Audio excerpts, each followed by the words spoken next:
ರತ್ನಸ್ ಕಿಚನ್ಗೆ ಎಲ್ಲರಿಗೂ ಸ್ವಾಗತ. ಇವತ್ತಿನ ರೆಸಿಪಿ ಏನಪ್ಪಾ ಅಂದ್ರೆ ಶಾವಿಗೆ ಉಪ್ಪಿಟ್ಟು. ಅದನ್ನು ಮಾಡುವ ವಿಧಾನ ಮತ್ತೆ ಅದಕ್ಕೆ ಬೇಕಾಗಿರುವ ಇಂಗ್ರೀಡಿಯೆಂಟ್ಸ್ ಒಂದ್ಸಲ ನೋಡ್ಕೊಳ್ಳೋಣ. ಅದಕ್ಕೂ ಮೊದಲೇ ಇಲ್ಲಿ ತನಕ ಯಾರು ನನ್ನ ಚಾನೆಲ್ ನ ಸಬ್ಸ್ಕ್ರೈಬ್ ಮಾಡ್ಕೊಳ್ಳಿಲ್ವೋ ಅವರು ಸಬ್ಸ್ಕ್ರೈಬ್ ಮಾಡ್ಕೊಡಿ. ಮೊದಲಿಗೆ ಒಂದು ಪಾನ್ ತಗೊಂತಾ ಇದ್ದೀನಿ.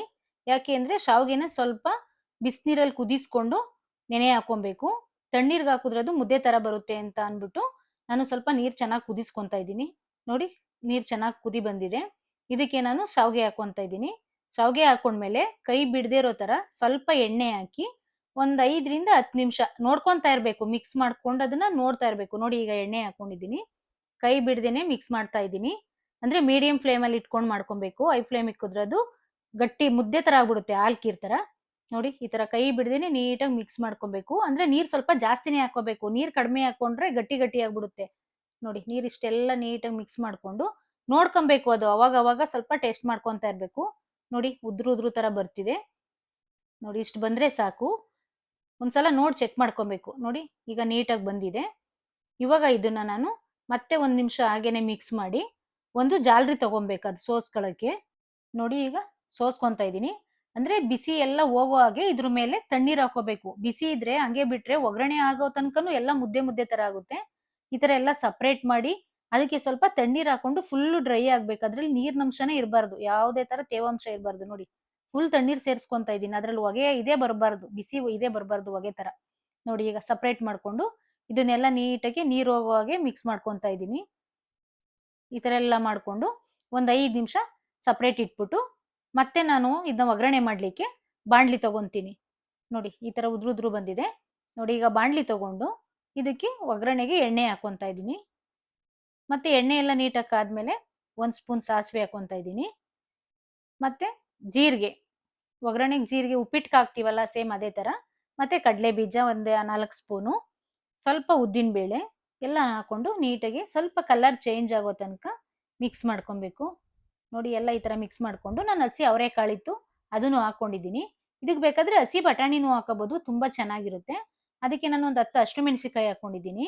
ಅಂದ್ರೆ ಖಾರ ಇದ್ರೆ ನೀವು ಸ್ವಲ್ಪ ಹಾಕೊಳ್ಳಿ. ನೀವು ಯಾವ ತರ ಖಾರ ತಿಂತೀರಾ ಅದ್ರ ಮೇಲೆ ಹಾಕೊಳ್ಳಿ. ನಾವು ಖಾರ ಇಲ್ಲ ಇದು ಅಂತ 10 ಹಾಕೊಂಡಿದ್ದೀನಿ. ಅದಕ್ಕೆ 5 ಗೋಡಂಬಿ ಹಾಕೊಂತ ಇದ್ದೀನಿ. ಗೋಡಂಬಿ ಇದ್ರೆ ಹಾಕೊಳ್ಳಿ, ಇಲ್ಲ ಸ್ಕಿಪ್ ಮಾಡ್ಕೊಳ್ಳಿ. ಅದನ್ನು ಹಾಗೇನೆ ನೀಟಾಗಿ ಎಲ್ಲ ಎಣ್ಣೆಲಿ ನೀಟಾಗಿ ಮಿಕ್ಸ್ ಮಾಡ್ಕೊಬೇಕು. ಮತ್ತೆ ಕರಿಬೇವಿನ ಸೊಪ್ಪು, 2 ಈರುಳ್ಳಿ ಹಾಕೊಂಡಿದ್ದೀನಿ. ಅದನ್ನು ಹಾಗೇನೆ ಚೆನ್ನಾಗಿ ಕಲರ್ ಚೇಂಜ್ ಆಗೋ ತನಕ ಬೇಯಿಸ್ಕೋಬೇಕು. ನೋಡಿ, ಈ ತರ ನೀಟಾಗಿ ಮಿಕ್ಸ್ ಮಾಡ್ಕೊಬೇಕು. ಚೆನ್ನಾಗಿ ಬೆಂದ್ರೆ ಟೇಸ್ಟ್ ಆಗಿರುತ್ತೆ. ಈಗ ಇದಕ್ಕೆ ಮೊದಲೇ ನಾನು ಬೀನ್ಸ್ ನ ಸಣ್ಣಕ್ಕೆ ಕಟ್ ಮಾಡಿ ಎಲ್ಲ ಇಟ್ಕೊಂಡಿದ್ದೆ ತೊಳೆದು. ನೋಡಿ, ಈ ತರ ಹಾಕೊಂಡು ಅಂದ್ರೆ ಎಣ್ಣೆಲೆ ಫ್ರೈ ಮಾಡ್ಕೊಂತ ಇರೋದು. ಬೇಯಿಸಿ ಹಾಕೊಂಡ್ರೆ ಟೇಸ್ಟ್ ಚೆನ್ನಾಗಿರಲ್ಲ. ಅದಕ್ಕೆ ಅರ್ಧ ಬೌಲ್ ಕ್ಯಾರೆಟ್ ಹಾಕೋತಾ ಇದ್ದೀನಿ. ಅದನ್ನು ಹಾಗೆ ಸಣ್ಣಕೆನೆ ಕಟ್ ಮಾಡ್ಕೊಂಡಿದ್ದೀನಿ. ಅಂದ್ರೆ ನೀರಲ್ಲಿ ಸ್ವಲ್ಪ ಹೊತ್ತೇನ್ ಬೇಯಲ್ವಲ್ಲ, ಅದು ಬರೀ ಎಣ್ಣೆಲೆ ಫ್ರೈ ಮಾಡೋದ್ರಿಂದ. ಮತ್ತೆ ಅದಕ್ಕೆ ಅರ್ಧ ಕ್ಯಾಪ್ಸಿಕಮ್ ಮತ್ತೆ ಸ್ವಲ್ಪ ಶುಂಠಿ ತುರ್ಕೊಂಡಿದ್ದೀನಿ ಕೊಬ್ಬರಿ ತುರಿಯೋ ಮಣೆಲಿ. ಚೆನ್ನಾಗಿರುತ್ತೆ ಅದು. ಪೇಸ್ಟ್ಗಿಂತ ತುರಿ ಹಾಕಿದ್ರೆ ತುಂಬಾ ಚೆನ್ನಾಗಿರುತ್ತೆ ಬಾಯಿಗೆ ಸಿಗ್ತಾ ಇದ್ರೆ ಶುಂಠಿ ಫ್ಲೇವರು. ಮತ್ತೆ ಅದಕ್ಕೆ ಎಷ್ಟು ರುಚಿಗೆ ಎಷ್ಟು ಬೇಕೋ ಅಷ್ಟು ಉಪ್ಪು ಹಾಕೊಂತ ಇದ್ದೀನಿ. ನೋಡಿ, ಅದನ್ನು ಹಾಗೇನೆ ನೀಟಾಗಿ ಎಲ್ಲ ಮಿಕ್ಸ್ ಮಾಡ್ಕೊಂತ ಇದ್ದೀನಿ.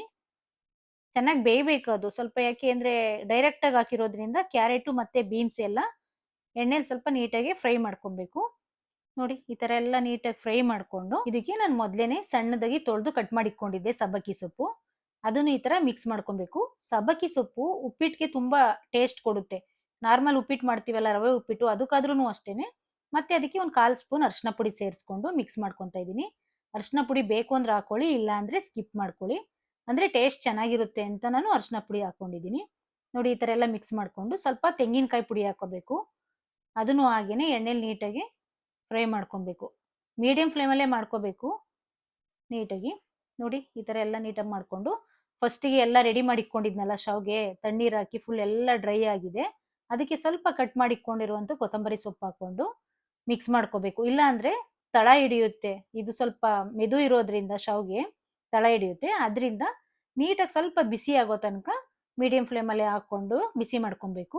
ಮತ್ತೆ ಅದಕ್ಕೆ ಒಂದು ಅರ್ಧ ನಿಂಬೆಹಣ್ಣು ರಸ ಹಾಕೊಂಡ್ರೆ ತುಂಬಾ ಟೇಸ್ಟ್ ಚೆನ್ನಾಗಿರುತ್ತೆ.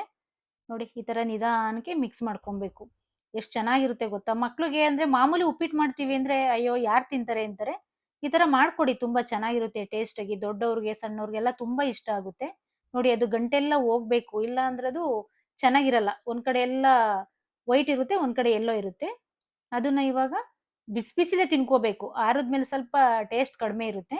ಬಿಸಿ ಬಿಸಿಲೇ ತಿಂದ್ರೆ ತುಂಬಾ ಟೇಸ್ಟ್ ಆಗಿ ಚೆನ್ನಾಗಿರುತ್ತೆ. ನೀವು ಒಂದ್ಸಲ ರೆಸಿಪಿ ಮಾಡ್ಕೊಂಡು ಟ್ರೈ ಮಾಡಿ. ವಿಡಿಯೋ ಇಷ್ಟ ಆದ್ರೆ ಲೈಕ್ ಮಾಡಿ. ನೆಕ್ಸ್ಟ್ ರೆಸಿಪಿ ಏನ್ ಬೇಕು ಅಂತ ಕಮೆಂಟ್ ಮಾಡಿ. ಸಿಗೋಣ ನೆಕ್ಸ್ಟ್ ವಿಡಿಯೋದಲ್ಲಿ.